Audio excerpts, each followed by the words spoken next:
Welcome, everyone. Thank you so much for joining us. It's good to see some familiar names that we've been seeing all throughout this series. Thank you for all of you who are here. And I'm just going to turn it over to Mary Ellen. Thanks so much, Mary Ellen, for being here. Oh, thank you again, Director Best. Thank you so much for hosting the series.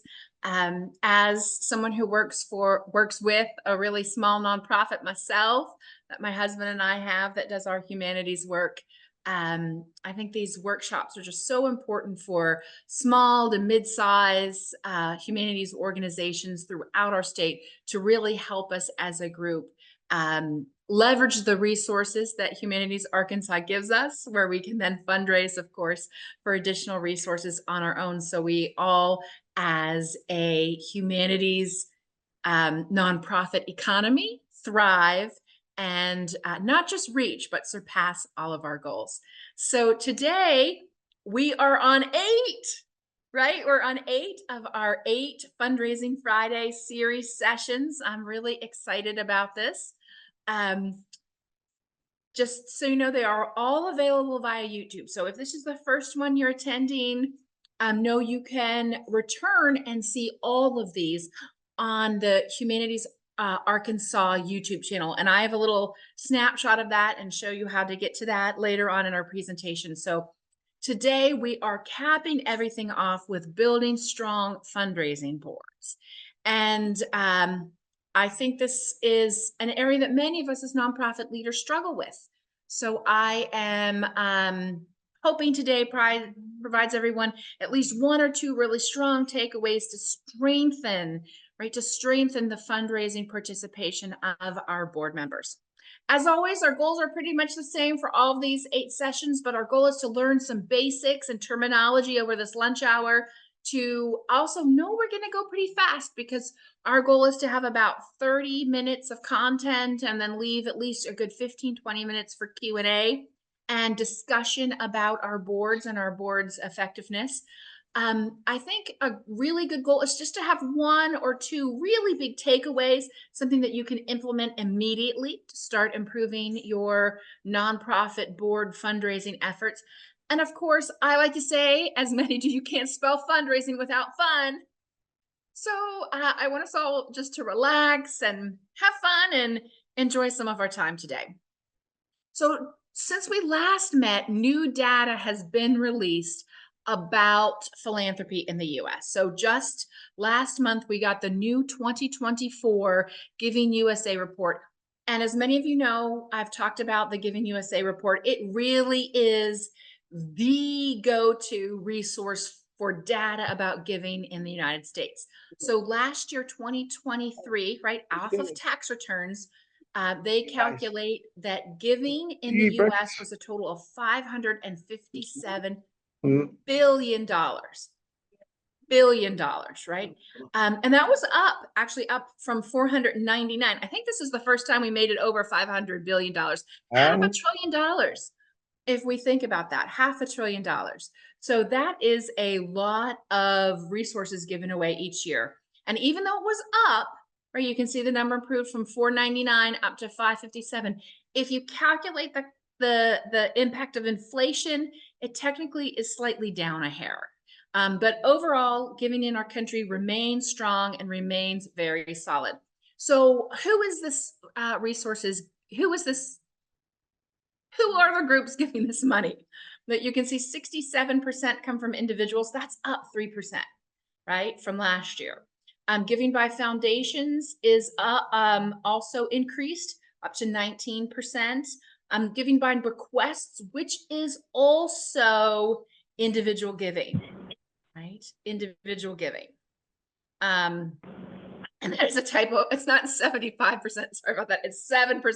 I wish giving from bequests was that much. Oh, I see. Total giving by individuals was 75%. I'm sorry. I'm getting confused by my own brandy new slide. So let me recap. Giving from individuals was 67%. Giving by bequest was 8%. And we combine the 67 and 8% to all total giving by individuals is 75%. That's the data I meant to convey. Foundation giving down slightly, 2%. and corporate giving up slightly, right? Up slightly. So that's really exciting. One other little bit of good news is, where did the money go, right? Usually arts, culture, and humanities struggle a little bit. Last year, we were up 11% in total dollars given. So total dollars given, we were up 11%, and it makes up roughly 4% of that $555 billion, right? So 4% of that $500 billion goes to arts, culture, and humanities organizations like us. So that's a little bit of good news. And again, this is all from Giving USA, the annual report on philanthropy. They have a whole package you can buy if you want to learn more and take a deep dive into some of this giving. For example, one thing they found is that more money is being given away by financial institution donor advised funds. So that is kind of some of the new interesting data that they have. Or you can download the free resources, and just so you know, this is from the free resources that Giving USA offers each year. So let's laser in now and focus on building strong boards. Now, I picked this out just for Director Best because I know her love of the feline. So here's our board, right? Here's our board, as cute as can be. How do we work with our board as nonprofit leaders? How do we work with our board to enhance giving? So if we look at general core board responsibilities, I think all of us as nonprofit leaders are aware of these, right? Core responsibilities of our board include the financial operations and the financial health of the organization. Ding, ding, ding. Where's fundraising included? Right here in this financial health, right? So it's in really the first responsibility of boards. And then, of course, boards are responsible for legal and ethical standing of the organization and its staff. Boards are responsible for leadership and the strategic direction for the organization. Another core board responsibility is accountability to its donors and the general public. And as many of us are aware, the board is also responsible to evaluate the executive leader each year. Here's a really good quote from Board Source, right? I'm going to talk about Board Source a little bit. I'm not affiliated with them. I just find their resources as a small nonprofit leader myself really, really helpful. So it's they have free and paid services. I use all of their free information. Here's a great quote they have: to remain financially viable, meet its mission, and contribute to the ecosystem's purpose, an organization must have adequate financial resources. We are all resource dependent, right? We need resources to conduct our activities, to fulfill our mission, right? And then they go on, though, and they add, although the board can and should expect much of the chief executive and management on this score, the board is chiefly responsible for ensuring resources for the organization. That goes back to our previous slides. And it doesn't seem to want to let me go back. Here we go. Let me try this one. Oh, sorry. My little cursor's giving me a hard time. Okay, I'm just going to move forward. This is not, it doesn't, here, maybe I can get it now. There we go. There we go. The financial operations and financial health of the organization, right? That quote directly ties back to the financial operations and financial health of our organizations. Here's also something that a very well-known fundraising consultant, Simone Joyot, said: everyone in the organization, and he or she means everyone, from the janitor to the president of the board, should understand that philanthropy and fund development are critical to the organizational health of our organizations, right? And that each individual, again, from that janitor all the way up through that board president, has a role in this process, right? So everyone is involved. Yes, everyone's involved. However, just something to think about.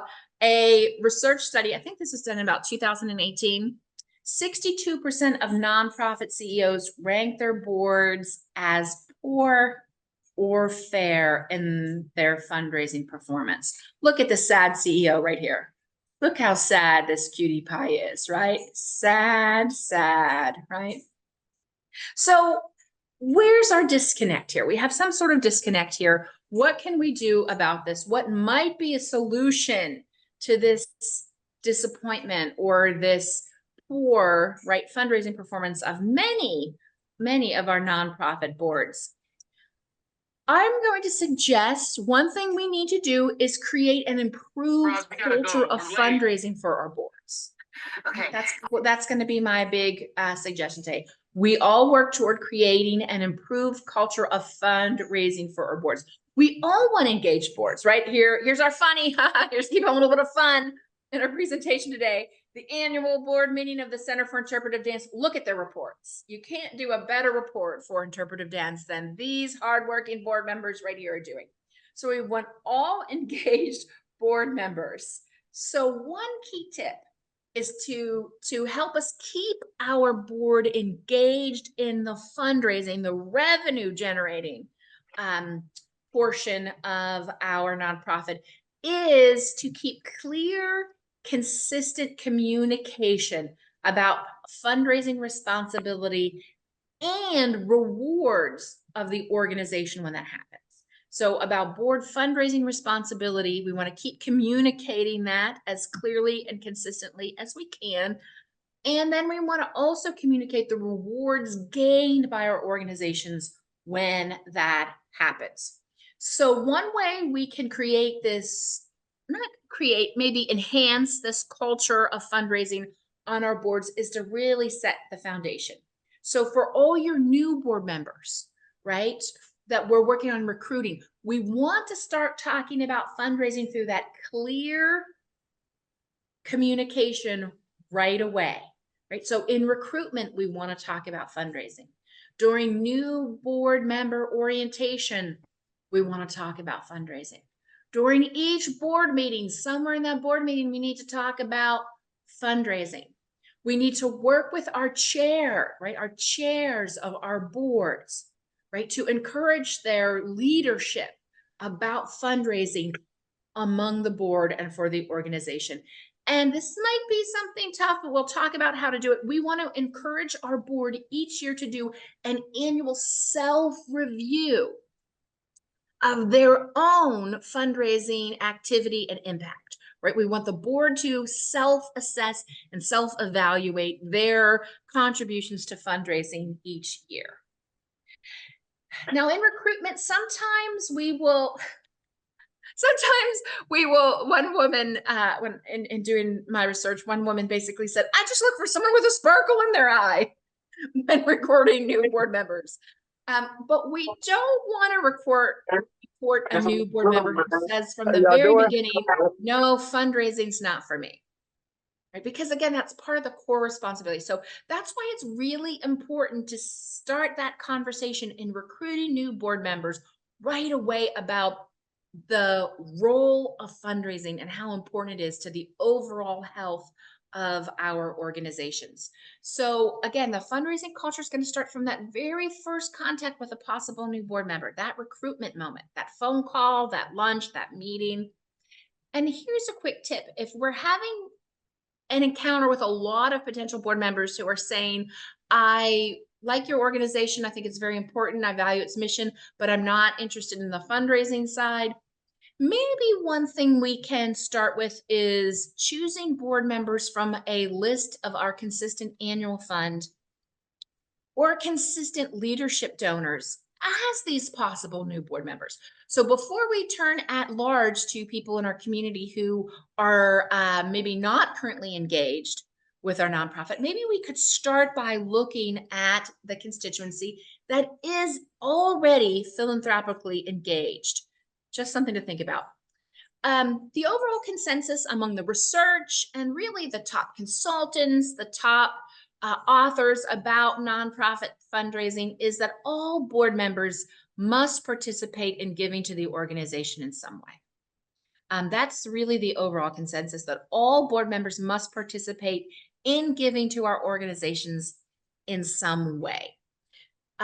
So again, here's a quote from Board Source.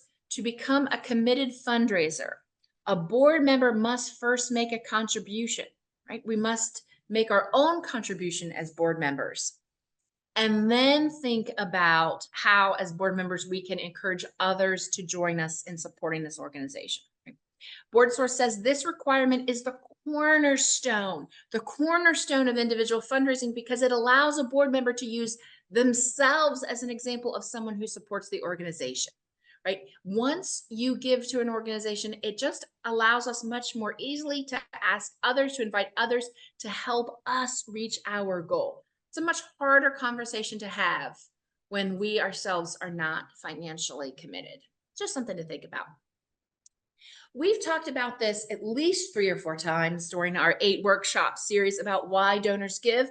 Again, this goes back to my very first fundraising boss, all the way back in 1997. Why do donors give? Trisha Rand said, because they have it in their hearts, because they have it in their pocketbook, and because they are asked. So even our board members, right, need to have these 3 criteria in order to make a gift. And we can think about the best ways to ask our board members. Maybe we do it at a meeting, maybe we do it at our annual retreat, maybe the board chair takes leadership and invites people to make that annual fund gift each year. There are many ways to do it. So again, we want to set the foundation for growing this culture, this atmosphere, this daily practice of fundraising in an organization through our recruitments. One way to do this is maybe create a job description for new board members, have them review what are their expectations of a board member. We can also, of course, do this again during new member orientation. We always want to talk about fundraising at each board meeting and the board's role in that fundraising. Again, our chair can show great leadership amongst the board to encourage other board members to engage in the practice of giving and fundraising, right? Our board members, right, peer to peer, as a foundation or as nonprofit employees, in a sense, we're not on the same level as our board. So a peer-to-peer discussion from our chair showing leadership with other board members is just very, very, very powerful. That chair leadership would be great. So once the new chair is elected, or if you know who your new chair is going to be, because let's say you have a succession protocol, this is a great meeting to have with that new leadership individual, right? About encouraging fundraising on behalf of the organization. And of course, I love this annual self-review, and we can talk a little bit more about some ways to do that. Michael Worth is a author. He has a fantastic textbook about fundraising, the basic principles and practices. This is the latest edition coming out this September. It's the book I use when I teach fundraising at UA Little Rock and at the Clinton School of Public Service. It's just a really great book about fundraising in general. And one of his suggestions on creating this culture of fundraising with our board is, when we create our board, we do need to balance wealth and wisdom, right?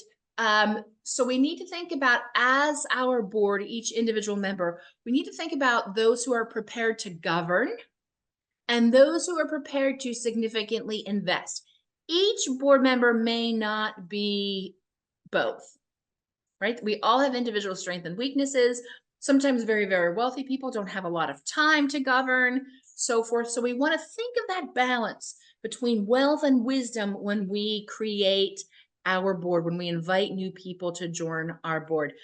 He also says we want to focus the board's attention on fundraising via a development or fundraising committee, right? So he's suggesting that many nonprofits should form a special board development or fundraising committee. But here's the key.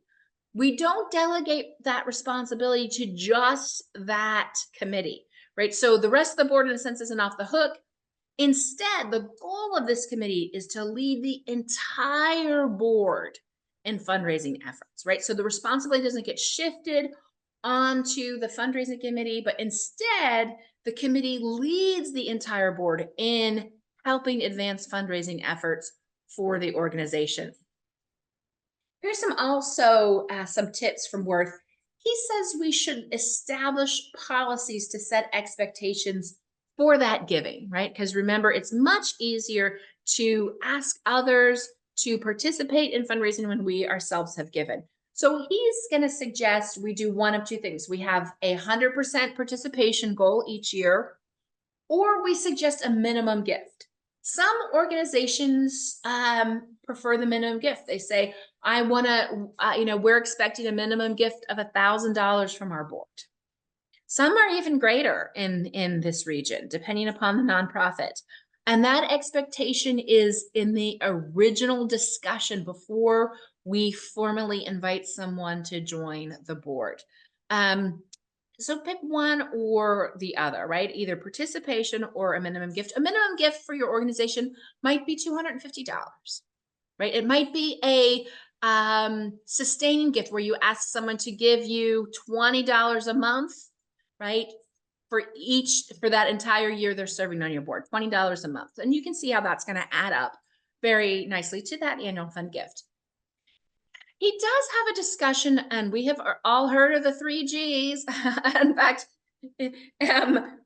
people could put in chat. This is a great thing to put in chat. What are your thoughts about the 3Gs, the give, get, or get off mentality, right? I know we have all heard that as people involved in nonprofits, that our board should either give money, should help get money, or if they're not going to do either of those, kind of harshly, they should get off the board, right? So that can be controversial. That can be a little too direct for some board members. Some board members get offended by the 3Gs, and we can possibly understand why. But that's just something to think about. So I would encourage anyone who's here to put their thoughts about the 3Gs in chat. We can have a discussion about that. One suggestion that Worth has that I think is especially powerful is we do an individual approach. So what is meant by an individual approach? That's when your chair one-on-one has meetings or phone calls, conversations, right, with each board member to plan how they will support the organization.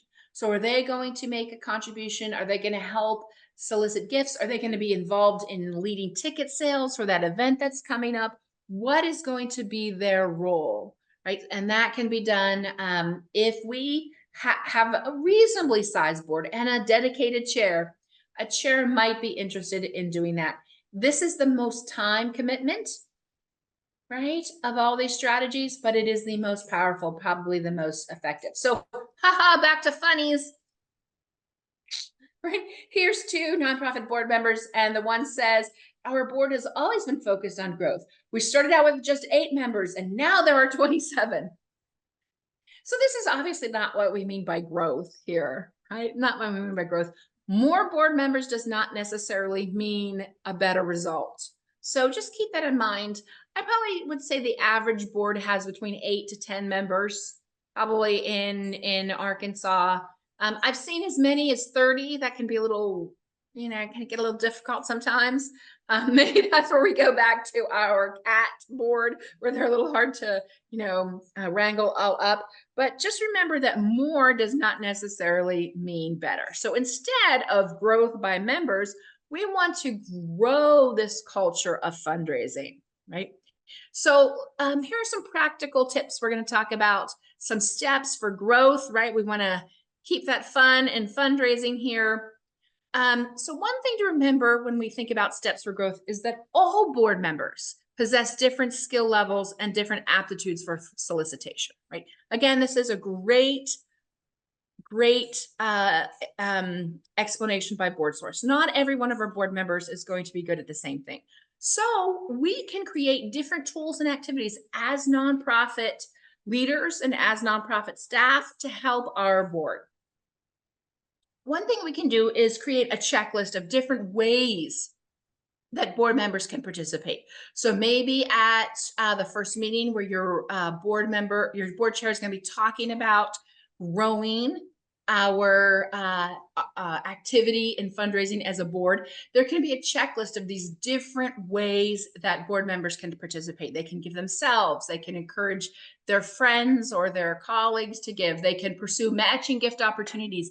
If they work for a company that matches gifts, they can help do tours, et cetera, et cetera. We could list all of these ways that someone can be involved.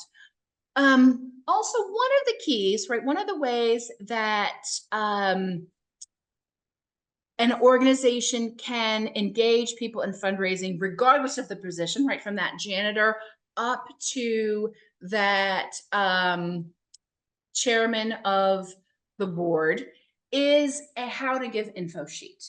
So quick tips. Everyone, every single employee should know how to answer the question if someone comes up to them and says, how do I make a gift to your organization?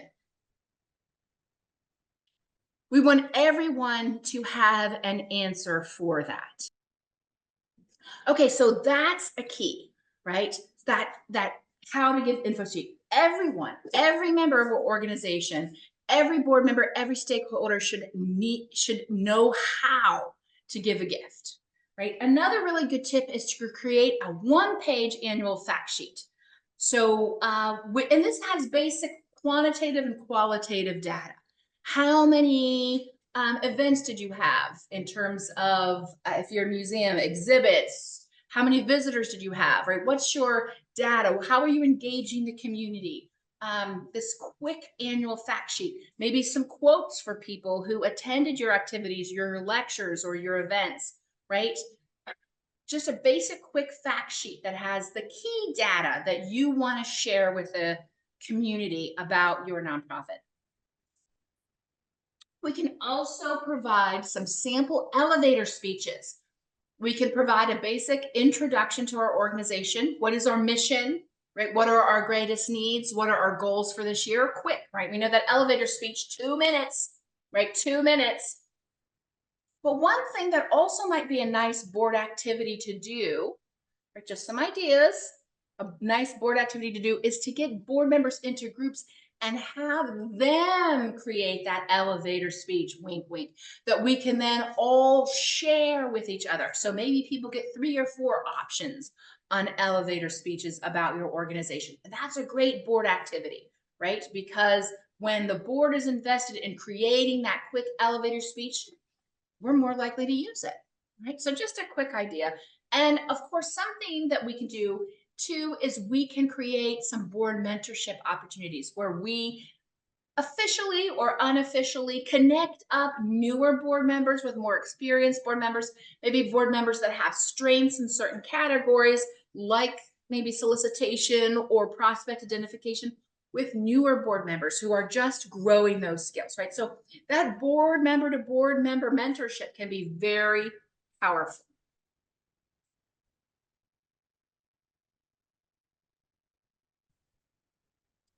Okay, let's see. Okay, so steps for growth, right? Our checklists, our how to give, our quick annual fact sheet, our sample elevator speeches, and our mentorship.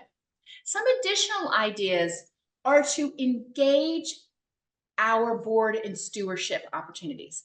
We talked during the major gift cycle about that key stage after a gift is given, stewardship, right? So the major gift cycle basically is identification, cultivation, solicitation, stewardship. So stewardship is that moment after gift is given where we thank and continue to engage that donor. That thanking and that continuing engagement with current donors can be very, very powerful for board members to participate in, especially if you have a board member who's a little shy or a little hesitant. Another great way to have board members engage in building the stakeholder list, building the constituency list, is for them to invite people to come and tour your organization. And though they're kind of like I don't want to say a surrogate tour guide, but they're bringing the potential new donor, the potential new stakeholder to your organization for that tour. So they themselves aren't, they be able to give the tour, or they're working in partnership with a staff member to give a tour of your nonprofit. That can be really powerful. Some board members might be fantastic at ticket sales. So if you are having a special event, then you can ask certain board members to take a leadership role in generating those ticket sales for your special event that's coming up. Other board members we have might feel more comfortable in starting with corporate or small, mid-sized to small business sponsorships than asking individuals one-on-one for a gift. So that's something to think about too. Sometimes it's easier to start with corporate or small business sponsorships, right? Businesses they frequent or businesses they engage with. That can be for some a great entry point into fundraising activity. What we don't want to do, right? What we don't want to do is put fear into the eyes of our board members, right? I worked for one nonprofit many, many, many years ago, and we'll just call him Dr. P. Dr. P was a board member, and we were talking about giving for the upcoming campaign. And I happened to make a joke one time in an elevator up to a meeting about, oh, Dr. P, I see you just got a new convertible Miata. Because they did. He just bought this beautiful two-seater roadster, right? And then he looked at me just like this puppy with his fear in his eyes. And he said, I can't give a big gift right now. My son is in dental school. So the last thing we want to do is panic our board members, right? We don't want to panic our board members. We don't want them to look like this poor little puppy. If we need to, we might want to just start these kind of activities in levels, right? A ship doesn't change its path overnight. We just want to start some of these things. So you don't want to start all of them at once. Just a little tip. So really a great way, again, to start board members engaging in the fundraising process is that thank you opportunity. They can thank current donors with calls, with handwritten notes, with lunches, with coffees, right? Maybe they take a donor out and invite them for coffee. Maybe they again invite that recent donor to a tour of your organization, and then they host them during that tour. Starting with a thank you opportunity can really be a great way of engaging board members in the fundraising process, right? That's an easy, very rewarding moment in the giving process to our organizations. And I just attended a recent webinar as well, where I learned that most people, right? I think it's like 80% of people remember the thank you rather than the actual solicitation letter. So they remember how they were thanked for a gift rather than the appeal of that gift request. So just some things to keep in mind, right? A thank you really sticks in the mind with our donors. So getting our board involved in thank yous can be very powerful as well. Okay, and then of course we do want to remember that some individuals, because of their profession, maybe they're a journalist, maybe they're a judge, etc., they may be prohibited from certain kinds of fundraising solicitations. So we do want to keep that in mind. And when that's the case, we want to seek of other opportunities for these individuals to support the organization in a meaningful way, rather than a direct fundraising solicitation. Again, our key tip: clear, consistent communication about how fundraising responsibilities of the board create these rewards for our nonprofit organization. One option for some, if you have a little bit of extra resources, is to hire a consultant for board training. That's a possibility. Sometimes it's more powerful for an outsider to come in and tell the current board that, they need a little growth in the area of their fundraising, right? So sometimes a consultant might be a good option for you. Again, there are free resources out there. I've mentioned BoardSource several times during our quick talk today. I'm not officially endorsing them. I'm not affiliated with them in any way, shape, or form. I'm just saying I have found their resources helpful to me personally. So take a look at their free resources. I think they're very powerful. A few other great places to go for resources: Taproot. I don't know if any of you have heard of Taproot. Taproot is a nonprofit whose whole goal is to help small to mid-sized nonprofits match up with pro bono services and goods. So if you need some board training, if you need a consultant, you might connect up with Taproot and see what resources they can connect you up to for free. So it's also a place where consultants, attorneys, etc., can offer their service for free, and then Taproot matches your organization out there to some free resources. So that can be really powerful for your organization with no expense to you. Also, another good opportunity is, of course, networking with other nonprofit leaders. So you can join. LinkedIn has a special tool for nonprofits, and they have special resources and opportunities for nonprofits to connect with each other. So think of a special LinkedIn account for nonprofits that can be really powerful. And then there are some great videos out there. These are two that I happen to like. Again, I'm not endorsing Bloomerang. I've just enjoyed their videos. Bloomerang is a donor constituent database, but they have great continuing and professional development videos. I think they're fantastic. This is a really good one that I enjoyed, building a board of fundraising pros. Megan is known for this concept of the fearless fundraising for board members, where she gives advice about how to have board members contact and steward mid-range donors for your organization as a way of connecting your board to fundraising opportunities. So she basically is encouraging you to find ways to take your current board and connect them up to engage with and meet with existing donors of your organization, and how that in the end creates the pipeline of funding long-term to feed major gift programs, to feed special events, to feed capital campaigns, that pipeline of donors. And so that's a great seminar. And this one, of course, always just makes me laugh, even the title, Why Fundraising is the F Word to Your Board Members and How to Fix It, right? The key is the how to fix it. This is from 2015. I would call it an oldie, but a goodie.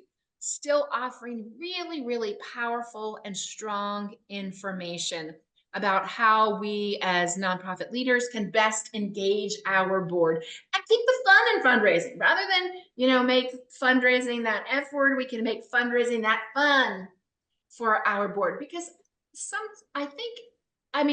has been my experience. The more we engage board members in meaningful philanthropic activity with our stakeholders and our donor constituency, that's a powerful experience for people to have, and it can be irreplaceable. Again, this is one of the handouts that we have for you today. Adrian always puts the slides in the help section of our YouTube video channel. So you'll have a PDF of all of those slides. I believe she also emails them to everyone who is here. This is also a resource that I have PDF'd and given to Adrian to share with everyone. This is from Board Source. This is a series of fundraising exercises and handouts that are really fantastic, right? We don't have to reinvent the wheel. This is already out there. It also provides this board fundraising culture assessment for us as nonprofit leaders. And then it has some activities for board members to do that self-evaluation, right, of their engagement in fundraising activities for your organization each year. Okay, so again, just a few takeaways. The slides are available. They're PDF'd. Adrian Jones will distribute those from Humanities Arkansas to everyone who was here today, as well as our handout. Remember to work in increments. We don't want to do that, traumatizing our board. We don't have to change things overnight. Just work in increments and keep fun in the fundraising. It's fun when you bring someone to an organization for a tour. That is just a wonderful experience, right? So we want to keep those activities engaging and interesting and fun. And then of course, a big takeaway, please do visit the Humanities Arkansas YouTube channel, right? Humanities are on YouTube, right? So all of our 8 videos, including this one, this one will be up in a little bit, but all of our seminars have been posted on YouTube. So, for example, if you want an overview for small nonprofits, you can spend some time with that video. If you want a review of annual giving strategies, from direct mail to email to social media to special events. If you want to dive into learn more about major gift fundraising, if you have a campaign coming up, etc., that might be a great video to spend some time in. Plan giving, I like to say, is the retirement, right? The retirement account for all nonprofit organizations. So if you're not familiar with plan giving, there's a lot of moving pieces in plan giving. You don't have to be an expert. You just need to know the basic terminology and then how to connect up a donor to someone who will help facilitate that plan gift for your organization. Um, all of us, many of us are here because we have been very fortunate to be a recipient of a Humanities Arkansas grant. So there's also some tips to expand our grant writing to other corporate and foundation opportunities, even some federal opportunities, some great advice in that grant writing video. If you're getting ready to plan a capital campaign, spend some time with our capital campaign discussion. And of course, our last one will be there as well. This is our YouTube channel. They're super easy to watch. They're super easy to encourage people to watch. They're even easy to email to a board member, wink, wink, to also watch, just to keep them engaged and learning about the fundraising process. That's the end of our presentation. So I'm going to stop sharing and we will be ready for any Q&A. Thank you guys so much. And stay strong, hang in there. Okay. Well, Mary Ellen, thank you so much for another excellent program. And we really appreciate your expertise and insight so much. I always learn, so many things from your programs, and we really do thank you. And thank you all who are joining us. We hope you'll join in the future for some of our upcoming programs that we will offer in the coming months. Have a wonderful weekend. And again, go to our YouTube channel. Feel free to check out all of our programs and presentations from the series. And feel free to share that link with other colleagues and friends if you think that they would like to see that video as well.